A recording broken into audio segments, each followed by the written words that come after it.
Hello guys, आप सबका बहुत बहुत स्वागत है। तो ये नया टॉपिक जो है हम अपनी प्लेलिस्ट में ऐड कर रहे हैं और ये कुछ शॉर्ट फॉर्म्स हैं, एब्रिविएशन है रिसर्च के, जिससे काफ़ी ज़्यादा क्वेश्चन जो हैं वो बन करके आ रहे हैं। सीएफ क्या है, आंटे क्या है, ए प्रायोरी, एट अल, और भी बहुत सारे जो प्रीवियस ईयर क्वेश्चंस मैंने एनालिसिस करी और उसमें जो जो शॉर्ट फॉर्म्स लिखे थे वो सारे के सारे आपको इस वीडियो में मिलने वाले हैं। तो आप सबको जैसा पता है कि भाई मैं पूरा टू द पॉइंट सारी प्लेलिस्ट बना करके रखता हूं अपने यूट्यूब चैनल पे और उनको हर बार अपडेट करता रहता हूं।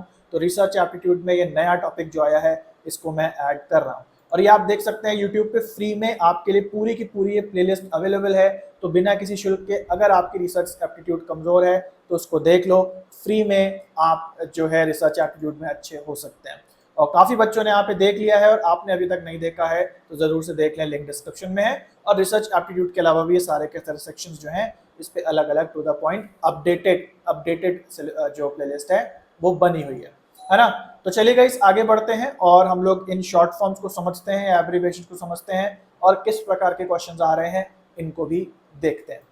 और इसके अलावा ये तो आपके लेक्चर्स हो गए, लेकिन अगर आपको प्रीवियस ईयर क्वेश्चंस की तैयारी करनी है फ्री में तो उसके लिए आप हमारा टेलीग्राम चैनल ज़रूर से ज्वाइन करें।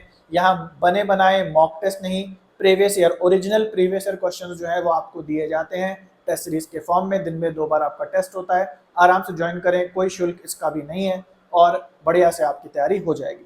इसके अलावा और एक्सटेंसिवली आप पढ़ना चाहते हैं तो पेड सर्विसेज भी अवेलेबल हैं, जिसमें फुल कोर्स भी है topic wise previous year questions के साथ। और अगर आप केवल क्वेश्चंस लगाना चाहते हैं, केवल क्वेश्चंस की प्रैक्टिस करना चाहते हैं तो प्रीवियस ईयर क्वेश्चन की सेक्शन वाइज टेस्ट सीरीज भी अवेलेबल है। ठीक है, तो लिंक डिस्क्रिप्शन में है। बाकी आगे बढ़ते हैं और इन शॉर्ट फॉर्म्स को अच्छे से देख लेते हैं।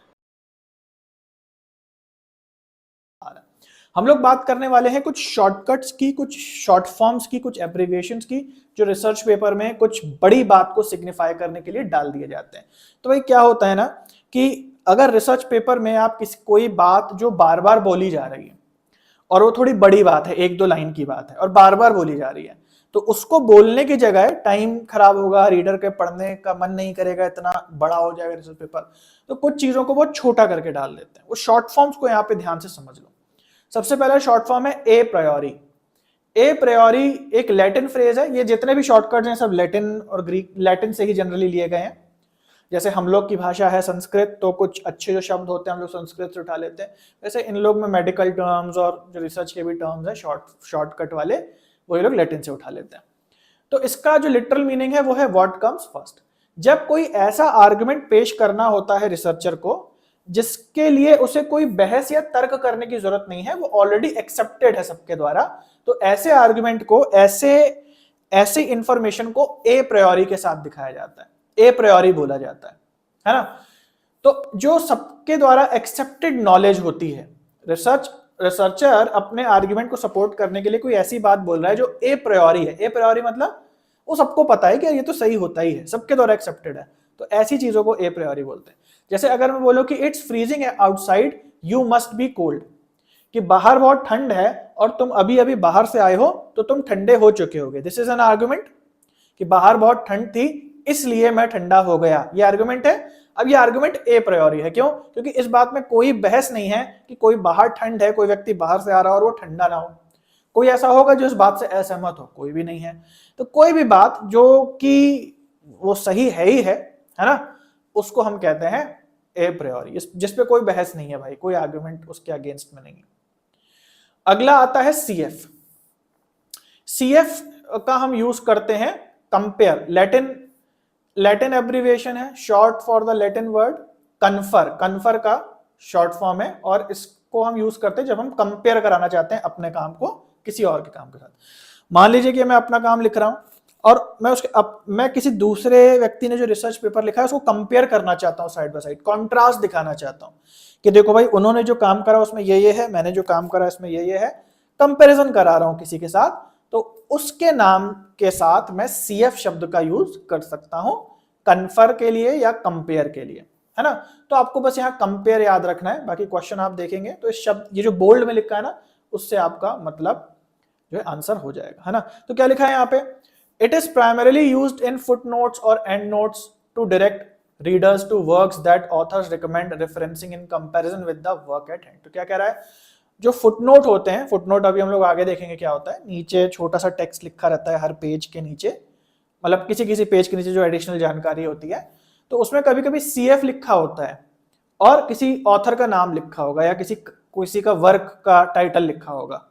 वो कंपेयर कराने के लिए अपने काम को, कि हम जो काम कर रहे हैं और हमारे कॉन्ट्रास्ट में जो काम हुआ है इनमें क्या डिफरेंसेस हैं, है ना, तो उसके लिए CF का यूज होता है। अगला टर्म है सब टेक्स्ट। सब टेक्स्ट का मतलब है ऐसा टेक्स्ट जिसको बहुत एक्सप्लिसिटली नहीं लिखा गया है। सब टेक्स्ट मतलब कि जो मेन टेक्स्ट नहीं है ना। Message beneath the message, main message लिखा गया है और उसके नीचे एक उसकी जस्ट नीचे छोटा छोटा लिखा गया है एक थोड़ा सा रेफरेंस देने के लिए, लेकिन वो मेन टेक्स्ट नहीं है। मेन जो आपका रिसर्च पेपर है वो एक फॉन्ट का होगा। अगर मान लो कोई एक लाइन लिखी है, उससे रिलेटेड आपको 3-4 लाइनें और लिखनी है, लेकिन वो मेन नहीं है, तो आप उसको सब टेक्स्ट के तरीके से लिखोगे। तो आप इसको ऐसे भी याद कर सकते हो, मैसेज बीनीथ मैसेज। एक मैसेज आपने लिखा है, उसको उससे रिलेटेड बात समझाने के लिए आपने थोड़ा सा सब टेक्स्ट और दिया हुआ है। उसके बाद आता है एट अल। एट अल मतलब होता है एंड अदर्स। तो क्या होता है कि रिसर्च की फील्ड में अगर मान लो कोई रिसर्च पेपर आप रेफर कर रहे हो और मान लो उस रिसर्च पेपर को 10 लोगों ने लिखा है, तो आपको बार बार उनका नाम लेने की जरूरत नहीं है। जैसे मान लो कि कोई रिसर्च पेपर मिस्टर शर्मा और उनके साथ 10 लोगों की टीम थी, उन्होंने उस रिसर्च पेपर को लिखा, तो आप बोलोगे शर्मा एट अल, है ना। आप 10 लोगों के नाम नहीं लोगे, आप बोलोगे कि शर्मा एट अल वाला रिसर्च पेपर पढ़ लो, इसको मैं रेफर कर रहा हूं। तो शर्मा एट अल मतलब है शर्मा एंड अदर्स, जो उनके साथ जो लोगों ने मिलकर काम किया, है ना। यूज्ड इन सोर्स साइटेशन, और जब सोर्स को आप साइट करते हो, ये काम आपने कहां से लिया, शर्मा एट अल 1992 से लिया, तो आप सबके नाम लिखोगे तो आपका तो पेज ऐसे ही भर जाएगा। तो उसको शॉर्ट करने के लिए एट अल का यूज कर लेता है। जहां पे भी बहुत सारे ऑथर्स होते हैं तो एट अल का यूज कर लेते हैं। उसके बाद है FN। FN का मतलब है फुटनोट, है ना। बस जो फुटनोट का मतलब कि जो आपके पेज के नीचे मान लो सबसे बॉटम में कुछ एडिशनल जानकारियां दी हुई हैं, उस पेज पे कुछ बातें हैं। ये तो किताबों में भी आपको मिल जाता है, अगर आपने पेपर 2 की किताबें मोटी मोटी पढ़ी होंगी, यूजीसी नेट वाली किताबों की बात नहीं कर रहा, जो एकेडमिक किताबें होती हैं, तो उसमें भी आप देखते हो नीचे सबसे नीचे बॉटम में जो फुटर होता है वहां कुछ एडिशनल बातें लिखी रहती है, फुटनोट कहलाता है। अगला है ईबिड, इसको ईबिड बोलते हैं। ईबिड का क्या मतलब है, acknowledge that specific source has been cited in full, है ना। मान लो कि आपका रिसर्च पेपर है और रिसर्च पेपर में आपने मान लो किसी दूसरे के रिसर्च पेपर का कुछ कंटेंट लिया, तो लोगों को ऐसा ना लगे कि यार ये तो उसने उसका लेकर के लिख दिया, तो आप ईबिड उसके साथ यूज कर सकते हो। ईबिड का मतलब है कि आप एक्नॉलेज कर रहे हो कि नहीं भैया, अभी आगे जो बिब्लियोग्राफी है उसमें साइटेशन दी है मैंने, कहां से काम लिया है, तो उसको शॉर्ट में आप दे रहे हो वहां पे, कि लोगों को ऐसा लगे कि भाई ये तो उसी का कॉपी करके उसने डाल दिया। कभी कभी अपने आर्गुमेंट के सपोर्ट के लिए हमें दूसरों के काम भी अपने रिसर्च पेपर में दिखाने पड़ते हैं। तो बस वही है कि एक एक्नॉलेजमेंट है शुरुआत में ही कि हाँ भैया इसका भी अभी आपको रेफरेंस मिल जाएगा आगे, तो आप परेशान ना हो। ओके, उसके बाद है आंटे। आंटे का क्या मतलब है, आंटे का मतलब है cited source occurs earlier in the same work. जैसे मान लीजिए कि किसी का काम जो है आप बार बार रेफर कर रहे हो, हर पेज पे आपने मान लो किसी व्यक्ति का काम रेफर करा, पहले पेज पे बताया कि भाई उनका जो काम था देखो उससे ऐसे है, फिर दूसरे पेज पे बताया, तीसरे बताया, तो जब सबसे पहली बार बताओगे तो पूरा उसका साइटेशन दोगे, है ना, कि हाँ भाई ये जो है इसका काम हमने लिया है।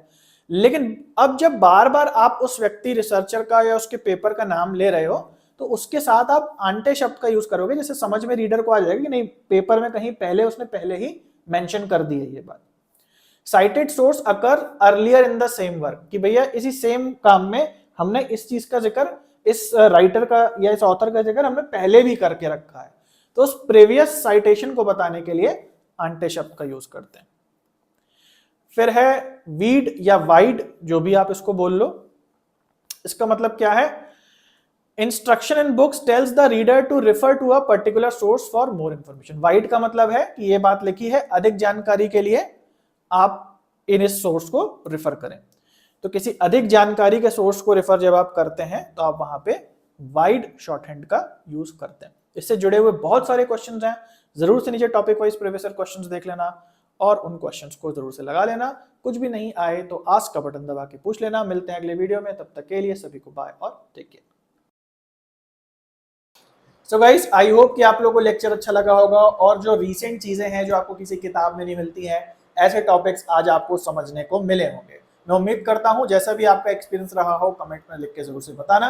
और इसके अलावा रिसर्च एप्टीट्यूड में और अच्छे होने के लिए या पूरे पेपर उनको एक जगह पे सिस्टमैटिकली हर लेक्चर के साथ topic wise previous year questions के साथ और अच्छे से समझने के लिए इस फुल कोर्स को जरूर से देखें। इसमें 20 लेक्चर्स फ्री हैं, तो आप पहले फ्री में डेमो देखें और उसके बाद अगर आपको पसंद आए तो आप इस पूरे के पूरे फुल फ्लेजेड कोर्स को ले सकते हैं।